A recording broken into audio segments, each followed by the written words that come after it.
फिर गेम के तीसरे यानी कि आखिरी सीजन की शुरुआत में हम सीजन 2 की एंडिंग देखते हैं, जहां गेहून के साथ मिलकर बगावत करने वाले लोगों को पिंक सोल्जर्स मार देते हैं। लेकिन प्लेयर 246 को पिंक सोल्जर ग्योंगसियोक सिर्फ घायल कर देती है और उसे मरने का नाटक करने कहती है, क्योंकि वह प्लेयर 246 और उसकी बेटी जो कैंसर से पीड़ित थी उन्हें जानती थी और उन्हें बचाना चाहती थी, क्योंकि वह खुद भी अपनी बेटी से जुदा थी। वो प्लेयर 246 के ऑर्गन निकालने का बहाना करके ऑर्गन की तस्करी करने वाले सोल्जर्स के साथ मिल जाती है और प्लेयर 246 को ऑपरेशन रूम में ले जाया जाता है। वहाँ ग्योंगसियोक सबको मार देती है और प्लेयर 246 को बचाकर उसे वहाँ के एक सोल्जर के कपड़े पहना देती है और उसे एक बोर्ड देकर गेम से बाहर निकाल कर बचाती है। अब यहाँ सीन डॉर्मेट्री यानी जहाँ सब प्लेयर्स रहते हैं उस रूम पे शिफ्ट हो जाता है। पिंक सोल्जर्स गेहून को वापस जिंदा डॉर्मेट्री में लौटा देते हैं। अब यहाँ उसे पता चलता है कि ह्यूंजू और कांगदेहो को छोड़कर बाकी सारे विद्रोही मारे गए हैं, जिसमें इन्हो भी मारा गया है। खेल जारी रखना है या ख़त्म करना है, इसके लिए फिर एक बार वोटिंग होती है। खेल जारी रखना है इस बात की समर्थन में ज़्यादा वोट मिलते हैं। यहाँ गेहून बहुत ज़्यादा सदमे में होता है और उसको पता चलता है कि कांगदेहो बंदूक की गोलियां लेकर वापस गया ही नहीं और इस वजह से विद्रोही मारे गए। उसके मन में कांगदेहो को लेकर बहुत ज़्यादा गुस्सा बैठ जाता है। तभी अगले गेम की अनाउंसमेंट होती है। इस गेम में सबको एक बक्से की चाबी घुमानी होती है और उस बक्से में से या तो लाल या फिर नीले रंग का बॉल बाहर आता है। अब गेम के नियम बताए जाते हैं। जिनको नीला बॉल मिला है वह प्लेयर्स एक भूल-भुलैया में छुपेंगे और जिनको लाल बॉल मिला है वह प्लेयर्स नीले बॉल वाले प्लेयर्स को ढूंढेंगे।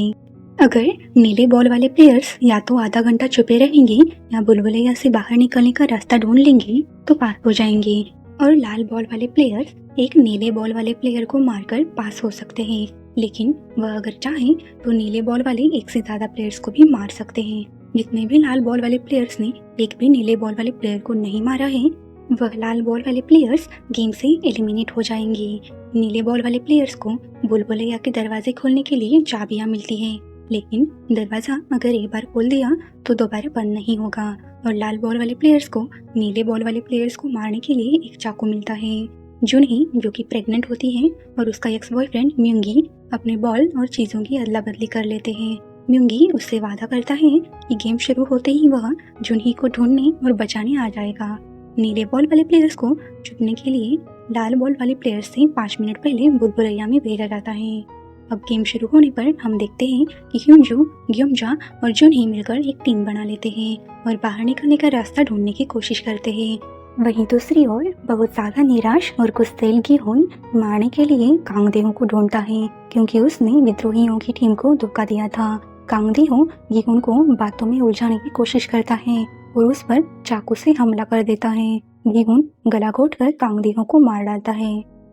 दूसरी ओर म्यूंगी ना चाहते हुए भी नामग्यो के साथ टीम बना लेता है और दोनों मिलकर नीले बॉल वाली टीम के बहुत लोगों को मार डालते हैं, क्योंकि वह गेम में लोग कम करके इनाम के हिस्से की रकम बढ़ाना चाहते थे। अब यहाँ सीन जुनहो पर शिफ्ट हो जाता है। वह एक नए ड्रोन ऑपरेटर के साथ गेम वाले आइलैंड की खोज फिर से कर रहा है, क्योंकि उनका पिछला वाला ड्रोन ऑपरेटर गायब हो गया था। जबकि वो सहयोग को कैप्टन पार्क पर शक हो जाता है कि उसने ही उस रात में पहले वाले ड्रोन ऑपरेटर को मार डाला था और इसलिए वह कैप्टन पार्क के घर की जांच करने जाता है और जुनहो को कैप्टन पार्क के बारे में सावधान करने की कोशिश करता है। लेकिन जुनहो कहता है कि कैप्टन पार्क ने ही उसे गोली लगने पर डूबने से बचाया था और वही गेम का आइलैंड ढूंढने में उसकी मदद कर रहा है और वह उसे धोखा नहीं दे सकता। लेकिन उसे ये बात बिल्कुल भी पता नहीं थी कैप्टन पार्क उनको आइलैंड खोजने में मदद करने की बजाय उन्हें गुमराह कर रहा है। कैप्टन पार्क फ्रंटमैन को बताता है कि वह आइलैंड के बहुत ज्यादा नजदीक है। फ्रंटमैन उसे कहता है कि अगर उनको आइलैंड का पता चल जाए तो उन सबको मार दो। अब गेम में प्लेयर 44 कुछ लोगों को कहती है कि उसे दो जहां के मालिक रास्ता दिखा रहे हैं और वह अंतर्मन से रास्ता ढूंढने की कोशिश करती है। लेकिन वह जिस रूम का दरवाजा खोलती है उस रूम से लाल बॉल के प्लेयर्स निकल आते हैं और प्लेयर 44 की टीम के लोगों को मार देते हैं। प्लेयर 44 वहां से भाग जाती है। वो कुछ सीढ़ियां चढ़कर एक दरवाजा खोलती है तो उसे भूल-भुलैया से बाहर जाने का एग्जिट डोर मिल जाता है। लेकिन उस दरवाजे में ट्रायंगल, सर्कल और स्क्वायर तीनों आकार की चाबियां एक साथ लगाने से ही वह दरवाजा खुलता है। प्लेयर 44 के पास सिर्फ गोलाकार की चाबी होती है। वह बाकी की 2 चाबियां ढूंढने जाती है। उसे प्लेयर 100 मिल जिसके पास बाकी की 2 चाबियां होती हैं। वह दोनों मिलकर तीनों चाबियां लगाकर एग्जिट डोर खोलते हैं, लेकिन प्लेयर 100 प्लेयर 44 को धक्का मार के अंदर ही और फिर प्लेयर 44 को मिनसू मार देता है। ये वही मिनसू था जिसने मिंगल गेम में एक लड़की को धोखा दिया था और उस पछतावे से उसे हर जगह वो लड़की दिखाई देती है। उसे हेलुसिनेशन होने लगते हैं। वहीं दूसरी ओर सीढ़ियाँ चढ़ते वक्त जुनही का पैर फिसलता है और वह सीढ़ियों से सीधा नीचे गिरती है और उसके पैर की हड्डी फ्रैक्चर हो जाती है। तभी वहाँ लाल बॉल वाला एक प्लेयर आ जाता है और शिंजो क्योमजा और जुनही को देख लेता है। वह शिंजो को कहता है कि तुम मेरे रास्ते से हट जाओ, मुझे बूढ़ी औरत या वह लड़की उन दोनों में से एक को मारकर गेम पास होने दो। लेकिन शिंजो सबको बचाने के लिए डिफेंस मोड में आ जाती है। शिंजो और उस प्लेयर में भयानक हाथापाई होती है और शिंजो उस प्लेयर को मार देती है। तभी जुनही को लेबर पेन यानी प्रसव पीड़ा शुरू हो जाती है। शिंजो, क्योमजा और जुनही एक कमरे में चले जाते हैं और वहाँ जुनही एक बच्ची को जन्म देती है। वीआईपीज डिसाइड करते हैं कि इस बच्चे को भी वह प्लेयर मानेंगे। तभी उस रूम में लाल टीम का एक प्लेयर आ जाता है और उन पर हमला बोल देता है। शिंजो और वह प्लेयर लड़ते लड़ते एक दूसरे रूम में चले जाते हैं और वहाँ शिंजो उस प्लेयर को मार डालती है। तभी वहाँ और एक लाल टीम का प्लेयर आ जाता है, लेकिन शिंजो का रूप देखकर वो डर के मारे वहाँ से भाग जाता है। तभी शिंजो का ध्यान उस रूम के दरवाजे पर जाता है। वह बाहर निकलने का ही रास्ता था। वह बहुत ज्यादा खुश होकर जल्दी से ये बात क्योमजा और जुनही को बताने आती है कि पैर में बहुत ज्यादा चोट लगी थी। वह क्योमजा और जुनही को एक बात बताती ही है। तभी पीठ पर वार करके म्योंगी उसे मार डालता है, जिसे पता नहीं होता है कि जुनही उसकी गर्लफ्रेंड और बच्चे को बचाया था। जुनही ये देखकर सदमे में चली जाती है। म्योंगी वहाँ से चला जाता है। क्योमजा और जुनही शिंजो की मौत पर खूब रोते हैं। थोड़ी देर बाद वो बाहर आकर देखते हैं तो शिंजो के पैरों के खून से निशान बने थे। उस निशान पर चलते हुए वो दोनों जाती हैं तो उन्हें एग्जिट का रास्ता मिल जाता है। वो बाहर जाने ही वाले होते हैं। तभी वहाँ क्योमजा का बेटा आ जाता है जो कि लाल टीम का होता है, लेकिन वह अब तक किसी को भी मार के पास नहीं हो पाया था। क्योमजा उसे कहती है कि वह उसे मार डाले और पास हो जाए, लेकिन वो जुनही को मारने की कोशिश करता है। जुनही को बचाने के लिए क्योमजा अपने ही बेटे को मार डालती है। मरते हुए उसका बेटा उससे माफी मांगता है। क्योमजा, जुनही और गीहोन और कई सारे लोग गेम में पास हो जाते हैं। यहाँ गीहोन सारी बातों के लिए खुद को दोषी ठहराते हुए खुदकुशी करने की कोशिश करता है, लेकिन पिंक सोल्जर्स उसे बेहोश करके डॉर्मेट्री में लौटा देते हैं। यहाँ हम देखते हैं कि वीआईपीज जिनके मनोरंजन के लिए ये गेम बनाया गया था वह भी आज सोल्जर्स में शामिल हैं। अब सीन सीओ पर शिफ्ट होता है जो उसके बॉस को मार डालती है और फाइल्स में से प्लेयर 246 की डिटेल्स हटाकर उसे बचाने के लिए सारी फाइल्स को आग लगा देती है। तभी डॉर्मेट्री में एक नवजात बालक देखकर सारे प्लेयर्स हैरान हो जाते हैं। क्योमजा गीहोन से जुनही और उसके बच्चे की रक्षा करने की भीख मांगती है और कुछ देर बाद खुद के ही बेटे को पिछले गेम में मार डालने के गम में खुदकुशी कर लेती है। उसे मरा हुआ देखकर गीहोन बहुत ज्यादा उदास हो जाता है और जुनही और उसकी बच्ची को बचाने की ठान लेता है। वहीं दूसरी ओर वूसेओक को कैप्टन पार्क के घर से पैसों की ढेर सारी बैग्स, एक पिंक सोल्जर का यूनिफॉर्म और सेल्समैन के साथ एक फोटो मिलती है, जिससे उसे पता चल जाता है कि कैप्टन भी इन गेम में शामिल है। लेकिन यह सारी बातें जुनहो को बताने से पहले ही पुलिस वूसेओक को घर फोड़ी के चार्ज में अरेस्ट कर लेती है। तभी डॉर्मेट्री में अगले गेम की घोषणा होती है। यह गेम होता है रस्सी कूदो गेम। इस गेम में बिना रस्सी को छुए कूदते हुए एक पुल पार करना होता है। यह गेम इतना डरावना होता है कि सारे प्लेयर्स डरकर पीछे हट जाते हैं। थोड़ी देर बाद मिनसू, जिसने नामग्यू के पास से ड्रग्स का नेकलेस चुराया था, वह नेकलेस वो ब्रिज पर फेंक देता है। ड्रग्स के लिए नामग्यू ब्रिज पर जाता है, लेकिन देखता है तो नेकलेस खाली था क्योंकि मिनसू ने ड्रग्स पहले ही निकाल लिए थे। वह शॉक हो जाता है और उसे रस्सी लगती है और वह ब्रिज से नीचे गिर के मर जाता है। यह देखकर सारे प्लेयर्स बहुत ज्यादा डर जाते हैं, लेकिन गीहोन जुनही से उसके बच्चे को बचाने का वादा करता है और उसे कहता है कि वह बच्ची को पुल के उस पार रख के जुनही की मदद करने वापस पुल के इस पार आएगा, क्योंकि जुनही के पैर की हड्डी फ्रैक्चर होने की वजह से वह अब बिल्कुल भी कूद नहीं सकती थी। गीहुन बच्ची को अपनी बाहों में बैकेट में रख के कूदते हुए पुल को पार कर लेता है। उसे देखकर प्लेयर नंबर 96 में हिम्मत आ जाती है और वो भी कूदते हुए पुल पार कर लेता है। उन दोनों को देखकर कुछ और प्लेयर्स भी पुल पर आ जाते हैं। वह पुल पार करने वाले होते हैं तभी प्लेयर नंबर 96 कई प्लेयर्स को लात मार के नीचे गिराता है और वह किसी को भी पुल पार करने नहीं दे रहा था।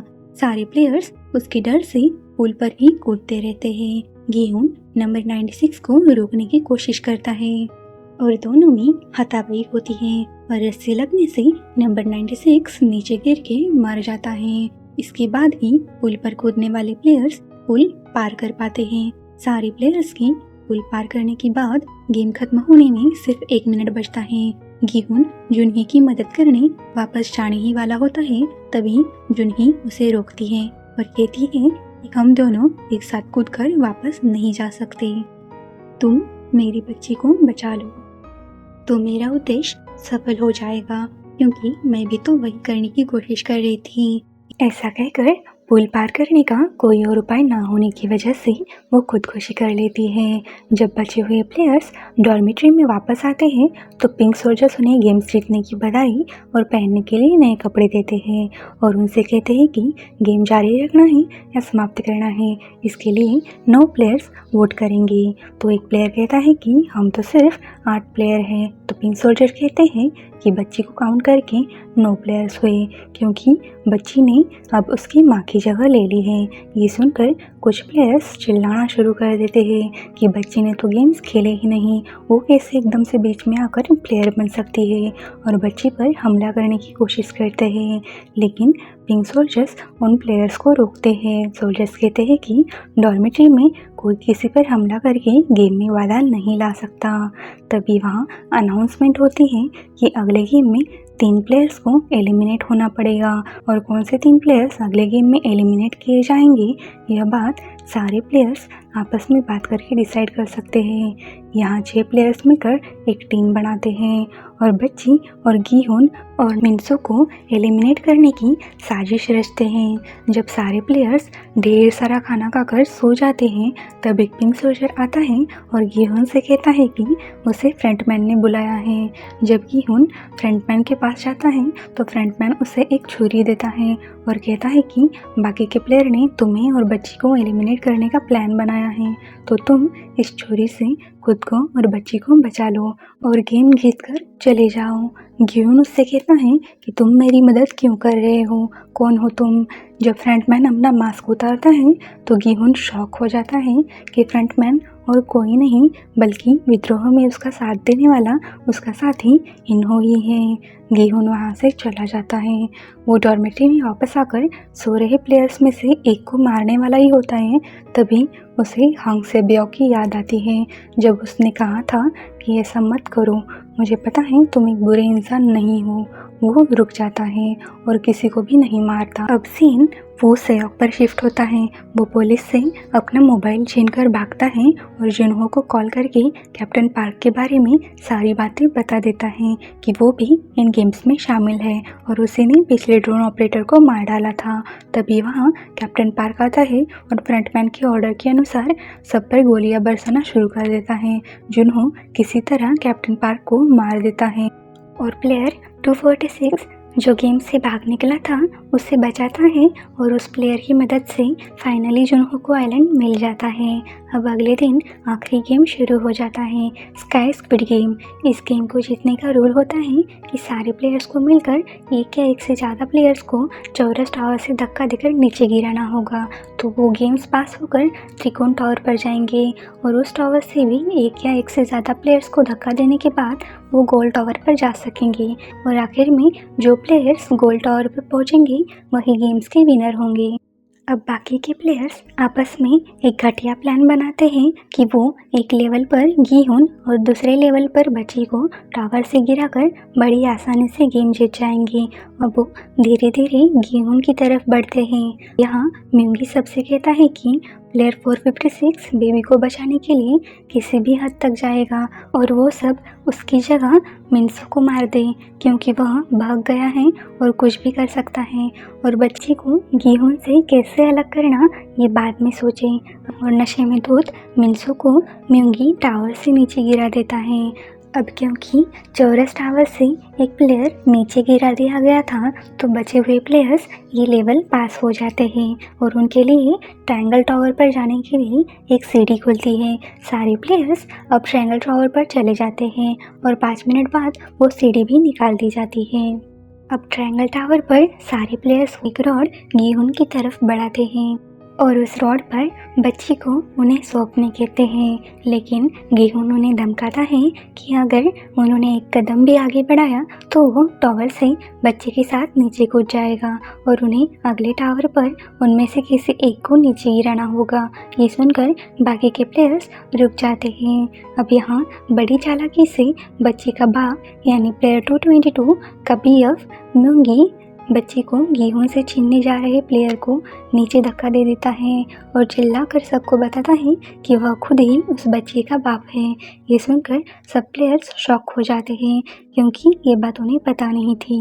म्योंगी गीहोन को बताता है कि अब से वो उसके साथ है और वो खुद भी बच्चे को बचाना चाहता है।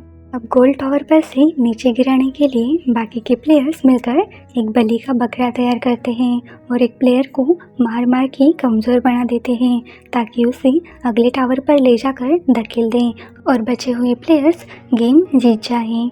लेकिन गीहुन उन प्लेयर्स को रोकता है और कहता है कि बेबी को छोड़ के सब प्लेयर्स टॉस करेंगे और इस तरह किसे नीचे गिराना होगा ये किस्मत खुद तय करेगी। लेकिन प्लेयर्स में बड़ी घमासान लड़ाई शुरू हो जाती है। कुछ प्लेयर्स मार दिए जाते हैं और कुछ नीचे गिरा दिए जाते हैं।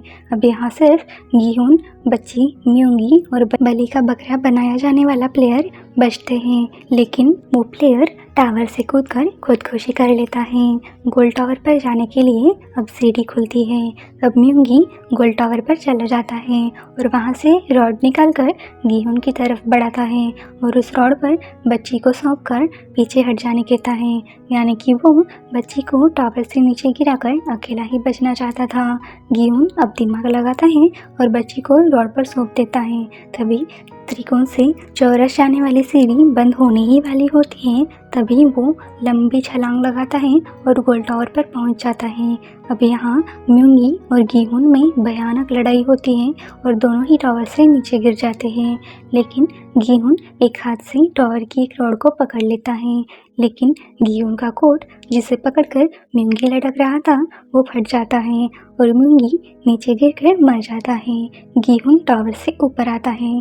अब वो देखता है तो गोल टावर पर गेम शुरू करने के लिए जिस बटन को दबाना था वो बटन ना ही म्योंगी ने दबाया था ना ही गीहुन ने, यानी कि गोल टावर की गेम अब तक शुरू ही नहीं हुई थी। गीहुन गेम शुरू करने वाला बटन प्रेस करता है और बच्ची को एक आखिरी बार गले लगाता है और फ्रंटमैन ने जो उससे कहा था कि वो सब रेस के घोड़े हैं, उस जवाब में कहता है कि वो रेस के घोड़े नहीं इंसान हैं और टावर से नीचे कूद जाता है।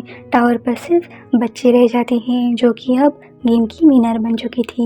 गीहुन की अच्छाई देखकर खुदकुशी करने जा रही सेयोक भी रुक जाती है। तभी जुनहो वहाँ आता है और उसने पुलिस को भी आइलैंड की तरफ बुलाया था। ये बात पता चलने पर फ्रंटमैन सारी आइलैंड को खाली करवाता है और उस जगह को बम से उड़ा देता है, यानी पुलिस के लिए अब इस सारे गेम के अस्तित्व का कोई नामो निशान नहीं बचता। अब सीन 6 महीने बाद शिफ्ट हो जाता है।